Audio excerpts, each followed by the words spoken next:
بسم اللہ الرحمن الرحیم۔ السلام علیکم ناظرین، کیا آپ جانتے ہیں کہ آپ نوح علیہ السلام کے کون سے بیٹے کی اولاد میں سے ہیں؟ کشتی نوح علیہ السلام اس وقت کہاں ہے اور نوح علیہ السلام کی کشتی جس پہاڑ پر اتری تھی وہ کہاں واقع ہے؟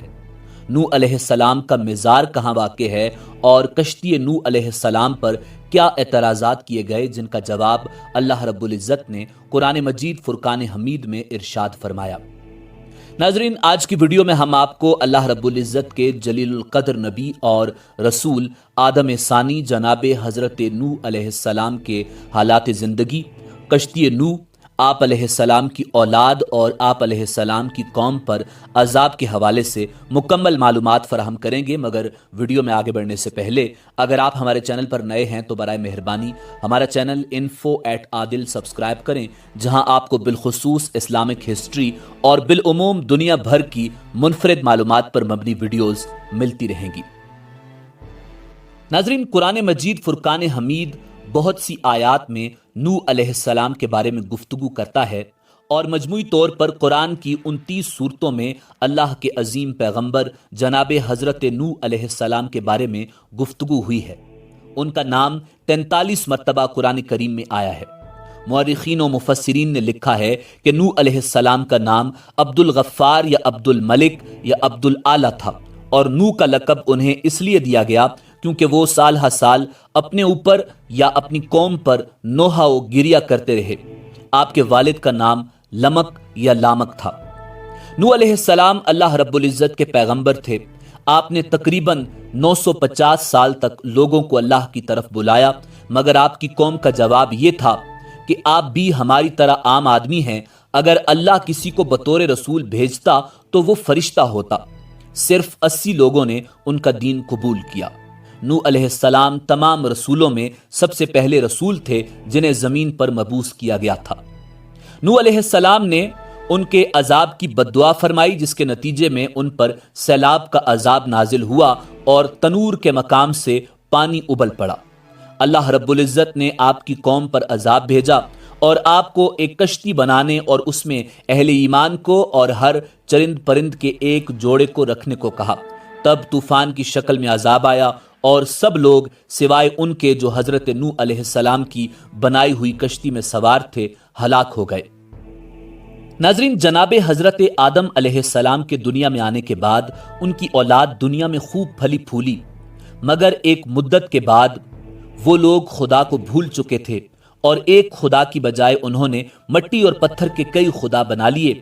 نہ صرف ان کی عبادت گاہیں بتوں سے اٹی پڑی تھیں، بلکہ ہر گھر میں بت رکھے ہوئے تھے جن کی وہ پوجا کیا کرتے اور ان سے مرادیں مانگا کرتے تھے۔ نوح علیہ السلام نے اپنی قوم کو اللہ کے احسانات جتلا کر سیدھے راستے پر چلنے کی تلقین کی اور اس بری راہ سے منع فرمایا۔ ان لوگوں نے حضرت نوح علیہ السلام کا مذاق اڑایا اور کہا، بھلا یہ بتاؤ کہ تم نبی کیسے بن گئے؟ تم تو ہمارے جیسے گوشت پوست کے بنے ہوئے ہو اور ہم میں ہی پیدا ہوئے ہو۔ تم میں ایسی کون سی چیز ہے جس سے ہم تمہیں نبی سمجھیں؟ اور اگر خدا کو نبی ہی بھیجنا تھا تو وہ کسی فرشتے کو نبی بنا کر بھیج دیتا۔ نوح علیہ السلام نے اپنی قوم کو اللہ کے احسانات جتلائے اور کہا کہ تم کو چاہیے کہ ان بیکار بتوں کی پرستش چھوڑ کر ایک خدا کی عبادت کرو، اور میں اس کی تم سے کوئی اجرت نہیں مانگتا، تمہاری ہی بھلائی کے لیے تم کو نصیحت کرتا ہوں۔ نوح علیہ السلام نے کوئی 950 سال تک اپنی قوم میں واعظ و تبلیغ کی اور کوشش کی کہ وہ خدائے واحد کے سچے پرستار بن جائیں، مگر ان پر کوئی اثر نہ ہوا، بلکہ حضرت نوح علیہ السلام واعظ فرماتے تو وہ ان کو مذاق مستی میں اڑاتے، کانوں میں انگلیاں ٹھونس لیتے تاکہ ان کی آواز کانوں میں نہ پہنچ جائے۔ صرف چند لوگ تھے جو آپ پر ایمان لائے۔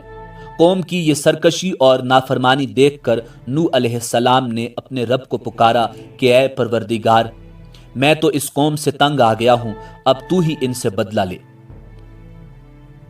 ناظرین، اللہ جل شانہ نے حضرت نوح علیہ السلام کو حکم دیا کہ ایک کشتی بناؤ، اور یہ بھی حکم دے دیا کہ دیکھنا اب کسی کی سفارش نہ کرنا، اب ان پر ضرور عذاب نازل ہو کر رہے گا۔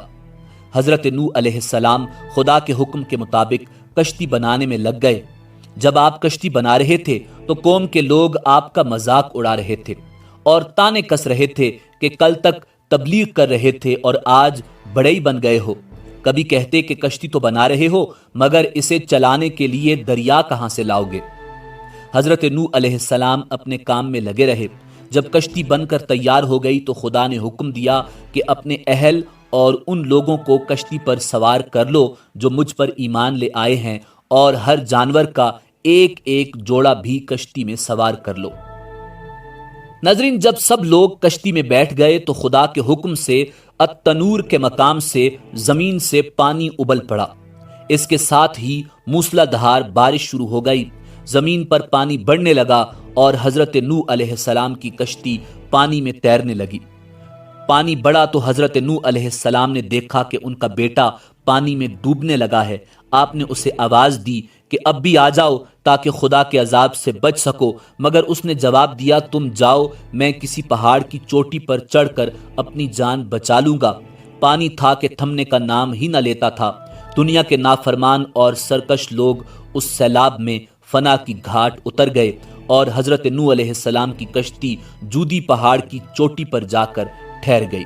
اب خدا کے حکم سے سیلاب تھم گیا اور زمین نے سارا پانی اپنے اندر جذب کر لیا۔ اب خدا نے حضرت نوح علیہ السلام کو حکم دیا کہ کشتی سے اتر جاؤ، تجھ پر اور وہ لوگ جو تجھ پر ایمان لائے ہیں ان پر ہماری رحمتیں برکتیں نازل ہوں گی۔ چونکہ اس طوفان میں دنیا کے تمام لوگ ہی فنا ہو گئے تھے، صرف چند لوگ ہی زندہ بچے تھے، اس لیے حضرت نوح علیہ السلام کو آدم ثانی بھی کہا جاتا ہے۔ انہی کی اولاد اس وقت دنیا میں آباد ہے۔ ناظرین، حضرت نوح علیہ السلام کے 3 بیٹے طوفان نوح میں بچ گئے تھے کیونکہ وہ مسلمان تھے، حام، سام اور یافس۔ مورخین کا نظریہ ہے کہ کرۂ زمین کی اس وقت کی تمام نسل انسانی انہی تینوں فرزندوں کی طرف سے ہے۔ ایک قوم حامی نسل ہے جو افریقہ کے علاقے میں رہتے ہیں، دوسری قوم سامی نسل ہے جو مشرق قریب کے علاقوں میں رہتے ہیں، اور تیسری قوم یافس کی نسل جو چین میں آباد سمجھے جاتے ہیں۔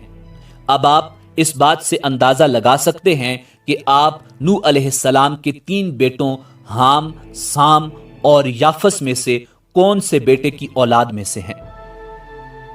ناظرین، آذربائیجان میں موجود ایک مزار ہے جس کے متعلق آذربائیجان میں مشہور ہے کہ یہ حضرت نوح علیہ السلام کی قبر مبارک ہے، اگرچہ قبر نوح علیہ السلام کے مقام کے متعلق کئی روایتیں ہیں۔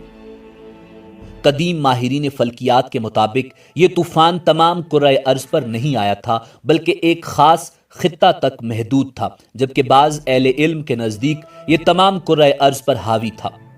زمین پر ایسے متعدد طوفان آئے جن میں سے یہ ایک تھا۔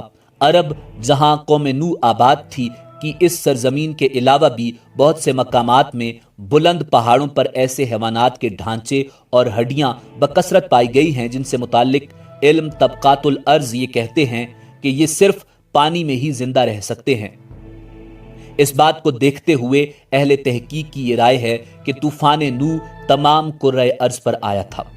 ناظرین، قرآن کریم کے مطابق کشتی نوح جودی پہاڑ پر آ کر ٹھہری تھی۔ جودی پہاڑ مشرقی ترکی میں واقع برف سے ڈھکی ایک چوٹی ہے، آرمینیا کی سرحد سے 300 کلومیٹر کے فاصلے پر واقع ہے، جسے ارارات بھی کہا جاتا ہے۔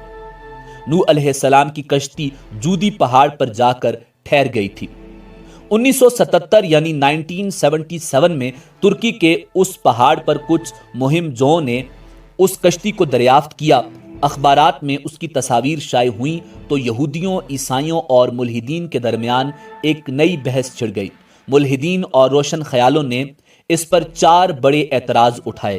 یہود و نصارہ اس کا جواب نہ دے سکے، مگر قربان جائیے کہ قرآن مجید فرقان حمید ان کے تمام اعتراضات کا جواب پہلے سے ہی دے چکا تھا۔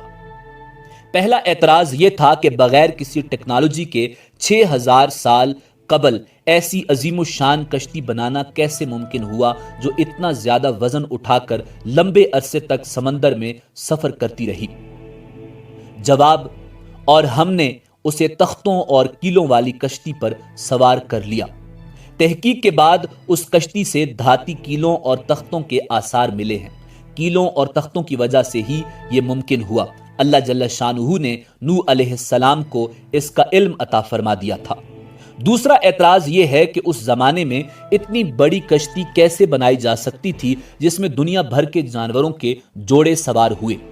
سورہ ہود کی آیت نمبر 40 میں اس اعتراض کا جواب اللہ رب العزت نے ارشاد فرمایا، یہاں تک کہ جب ہمارا حکم آ پہنچا اور تنور ابلنے لگا، ہم نے کہا کہ اس کشتی میں ہر قسم کے جاندار جوڑے یعنی 2 جانور، ایک نر اور ایک مادہ سوار کرا لے اور اپنے گھر کے لوگوں کو بھی، سوائے ان کے جن پر پہلے سے بات پڑ چکی ہے، اور سب ایمان والوں کو بھی۔ اس کے ساتھ ایمان لانے والے بہت ہی کم تھے۔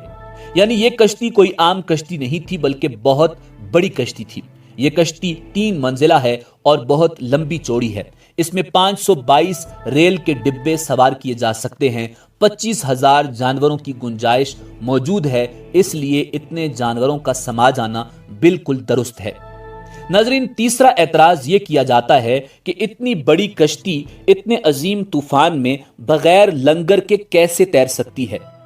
سورہ ہود کی آیت نمبر 41 میں اللہ رب العزت نے جواب ارشاد فرمایا، نوح علیہ السلام نے کہا، اس کشتی میں بیٹھ جاؤ، اللہ ہی کے نام سے اس کا چلنا اور ٹھہرنا ہے، یقیناً میرا رب بڑی بخشش اور بڑے رحم والا ہے۔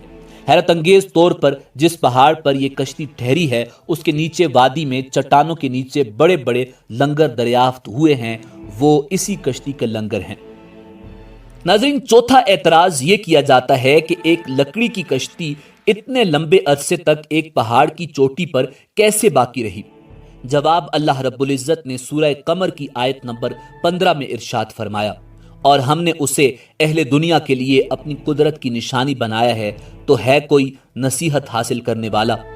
ناظرین، حالیہ تحقیق سے پتہ چلتا ہے کہ اس پورے پہاڑی سلسلے میں صرف اس چوٹی پر برف ہے جہاں یہ کشتی ہے۔ برف کی وجہ سے یہ کشتی اللہ رب العزت نے محفوظ رکھی۔ ناظرین، امید ہے کہ آپ کو ہماری ویڈیو پسند آئی ہوگی۔ ملتے ہیں بہت جلد ایک نئی تاریخی، تحقیقی اور معلوماتی ویڈیو کے ساتھ۔ دیکھتے رہیے info@adil۔ اللہ رب العزت آپ کا حامی و ناصر ہو۔